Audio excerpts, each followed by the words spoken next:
Сейчас многие в СНГ по миру болеют непонятным заболеванием, похожим на грипп. Хочу поделиться средством народным, которое помогло мне. Когда у вас кашель, когда вот это вот дерет горло и трудно говорить, сама недавно переболела, конечно же, тут есть и психосоматика.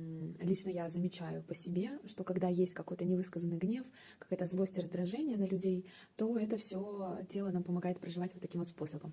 Итак, тем не менее, переходим к средству, которое можно пить. Это золотое молоко. Если вы еще не слышали, загуглите, либо смотрите мой рецепт, который я использую. Я не пью молоко животного происхождения, я люблю растительное молоко, но использую сливочное масло. В это молоко добавляются многие специи, которые укажу здесь на экране, также мед и сливочное масло. И это все выпивается на ночь. Пейте 3 дня подряд, и вы заметите, как улучшится ваше состояние, а то и вовсе пройдет кашель и болезнь.